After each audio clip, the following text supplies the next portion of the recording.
এটা একটা গল্প।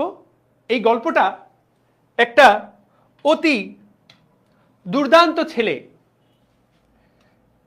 জয় দাসের, জয় দাস।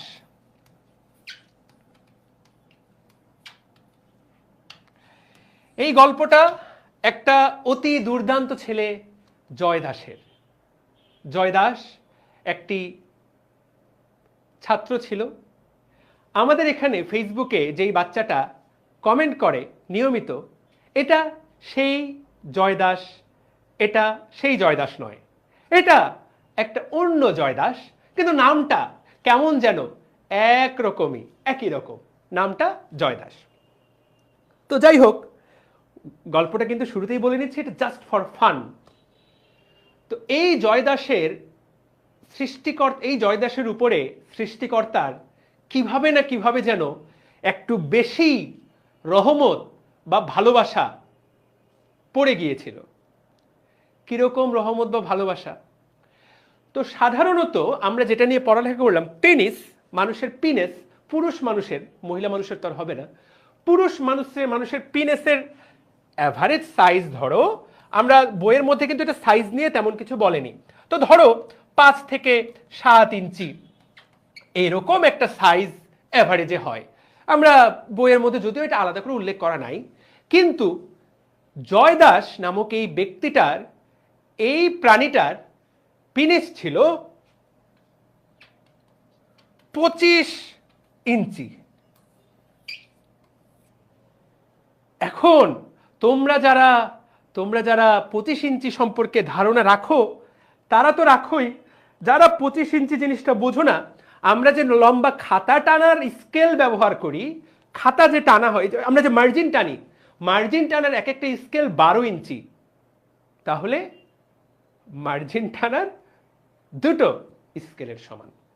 এখন এইটা নিয়ে তো জয়দাস, মানে এটা নিয়ে তো এখন জয়দাস তো খুব কষ্টে আছে, কারণ দেখো, মানে ওকে তো খুব কষ্ট পোহাতে হয়। মনে করো ওর পিনেসটাকে ওকে বেল্টের মতো পেঁচায় রাখতে হয়, কষ্ট। তো এরকম সে জীবনে অনেক ডাক্তার দেখিয়েছে ছোটবেলা থেকে, ডাক্তাররা অবাক যে এটা কিভাবে সম্ভব। ডাক্তাররা বলছে হ্যাঁ আপনি এত করে চাচ্ছেন, আমরা এটাকে অপারেশন করে কেটে ফেলে দেই। জয়দাস বলে না না না না, কাটাকাটি করা যাবে না, কাটাকাটি করতে আমি ভয় পাই। সে অসংখ্য চিকিৎসা নিয়েছে, অ্যালোপ্যাথি, হোমিওপ্যাথি, আয়ুর্বেদ, এমন কোনো চিকিৎসা নাই জয়দাস করেনি। জয়দাস চিকিৎসা করলো, মানে চিকিৎসা করছে কিন্তু ব্যর্থ ব্যর্থ। তো জয়দাস এখন রাগে ক্ষোভে একদিন সিদ্ধান্ত নিল যে এই জীবন রেখে কি লাভ আমার, আমি তো এইভাবে আমি কিভাবে কিভাবে বেঁচে থাকবো। জয়দাস একদিন হঠাৎ করে সিদ্ধান্ত নিল যে আমি আর বেঁচে থাকবো না, আমি আমি আমি মারা যাব, আমি আমি আত্মহত্যা করবো, আই উইল সুইসাইড। তো জয়দাস একদিন এরকম গাছের ডালে দড়ি দিয়ে ফাঁসি নিবে, ফাঁসি নেওয়ার জন্য সেরকম দড়ি ছুঁড়ে মারছে, সেই পথে হঠাৎ করে, সেই পথে যেতে যেতে তার বন্ধু ঝলক বণিক ওই দিক দিয়েই যাচ্ছিল। যে আরে আরে আরে জয় তুই কি করছিস, জয় তুই কি করছিস? জয় বলল না না না, আমি আমি আমি এই জীবন রাখবো না, এভাবে এভাবে এভাবে বেঁচে থাকা সম্ভব নয়, না এটার কোনো চিকিৎসা নাই, আমাকে এরকম বিপদ সৃষ্টিকর্তা কেন দিল? তো ঝলক বলল যে এই এই দাঁড়া দাঁড়া দাঁড়া দাঁড়া দাঁড়া দাঁড়া, আমি তোর বাড়িতেই যাচ্ছিলাম, তোর জন্য আমার কাছে একটা সমাধান আছে। শোন শোন, ওই পাশের গ্রামে একটা সাধু এসেছে, সাধু, এক দরবেশ বাবা, তুই ওই দরবেশ বাবার কাছে যা, ওই দরবেশ বাবার পায়ে গিয়ে পড়, ওই দরবেশ বাবা আমি শুনেছি অসম্ভবকে সম্ভব করে দিতে পারেন। তো এইটা শুনে জয়দাস বলল যে মরেই যখন যাব, একটা শেষ চেষ্টা করে দেখি। যাই হোক, ঝলক বণিক পাক্কা বন্ধুর মতো কাজ করলো, কাজ করে জয়দাসকে পাঠিয়ে দিল সাধুর কাছে। জয়দাস গিয়ে সাথে সাথে ওই সাধুর পায়ে পড়ে গেল, একদম সাধুর পায়ে পড়ে গেল। ঠিক আছে, তো সাধু মনে করো ধ্যানের মধ্যে বসেছিল, এরকম ধ্যান করছে, হঠাৎ করে যখন পায়ে গিয়ে পড়লো, একদম হঠাৎ করে যখন সাধু এই এই কে কে কে এরকম কে কে কে কে কে কে কে কে কে বলে উঠলো, বললো এই তুই আমার ধ্যান ভেঙে দিলি, কে তুই? জয় বলল, বাবা আমাকে বাঁচান। সাধু তো খেপেই গেল, এই তুই আমার ধ্যান নষ্ট করলি, তোকে তো আমি শাস্তি দিব। জয় বলল, বাবা ভাগ্য আমাকে অনেক শাস্তি দিয়ে দিয়েছে, বাবা আমাকে আর শাস্তি দিয়েন না, আপনার পা আমি ছাড়বো না, আমাকে আপনি বাঁচান। সাধু দেখলো যে ছেলেটা অনেক কষ্টে আছে। যাই হোক যাই হোক, বল। সাধু বলল, আচ্ছা যা, তোর কান্না দেখে আমার মন গলে গেছে, বল তুই কি চাস, কি সমস্যা। জয় বলল যে, বাবা বাবা আমার 25 ইঞ্চি। সাধু বলল, হ্যাঁ কি বলিস, এই তুই কি বললি, এটা এই তুই এটা কি বললি। সাধুরও মাথা ঘুরে গেল যে এরকম কিভাবে সম্ভব। হঠাৎ তো সাধু বলল, আচ্ছা যা, আমি আমার সাধনা করে আমি একটা ফল পেয়েছি, যা আজকে আমি সাধনার ফল তোর নামে উৎসর্গ করে দিচ্ছি।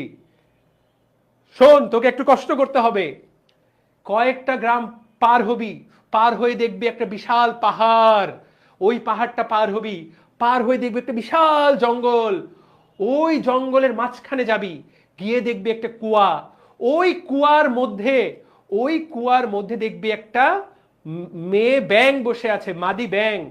ওই ব্যাঙটাকে গিয়ে তুই যদি বলিস, ব্যাঙ তুমি কি আমাকে বিয়ে করবা, ব্যাঙ যদি বলে না, তাহলে দেখবি তোর সমস্যার সমাধান হয়ে গেছে। জয় বলল, তাই নাকি, আচ্ছা যাই হোক। এখন ওর হাতে তো আর কোনো অপশন নাই। ও কি করলো, 2-3টা গ্রাম পার হইলো, পার হয়ে দেখলো একটা পাহাড়, পাহাড়টা ক্রস করলো অনেক কষ্ট করে, দেখলো একটা জঙ্গল, জঙ্গলটার কষ্ট করে করে করে জঙ্গলের মাঝ বরাবর গেল। ততক্ষণে ওর জীবন অলমোস্ট শেষ, কিন্তু গিয়ে দেখে আসলেই আসলেই ওর মধ্যে একটা কুয়া। এবং ও বলল, যাক ওই সাধুটা ভণ্ড না, আমার বন্ধু ঝলক আমাকে ভুল পরামর্শ দেয়নি, নিশ্চয়ই আমার জীবনে এখনো আশা আছে। এইবার সে কুয়ার দিকে তাকালো, দেখলো আসলে একটা মেয়ে ব্যাঙ বসে আছে। তো ব্যাঙটা চুপচাপ ওর মতো বসেছিল। জয় তো হঠাৎ করে দৌড়ে গিয়ে বলল, ব্যাঙ তুমি কি আমাকে বিয়ে করবা। ব্যাঙটা তো নিজের মতো ছিল, উপরের দিকে উঠে তাকাইলো। তো জয় দাসের চেহারা দেখেই ব্যাঙের মেজাজটা খারাপ হয়ে গেল। ব্যাঙ বলল, ধর না। যখনই ব্যাঙ না বলল, সাথে সাথেই জয় দাসের সাইজ 5 ইঞ্চি মাইনাস হয়ে গেল 20। জয় বলল, আরে এই ঘটনা তো কাজ করতেছে, আরে এটা তো রিয়েল। মানে জয় তো আনন্দে পাগল, ঝলকের নাম, ঝলককে তো পেলে মানে জয় কি করবে বুঝে উঠতে পারছে না। জয় সিদ্ধান্ত নিল এবার গিয়েই ঝলককে একটা মনে করো কাচ্চি বিরিয়ানি খাওয়াই দিতে হবে। কিন্তু জয় চিন্তা করলো যে 20 এটা তো এখনো অনেক বেশি। আরেকবার জিজ্ঞাসা করে দেখি, আচ্ছা ব্যাং তুমি কি আমাকে বিয়ে করবা। ব্যাং বলল, আরে বেটা বললাম তো না। ব্যাং যখন আরেকবার না বলল, জয় বলল, আরো 5 নাই হয়ে গেল। কত হলো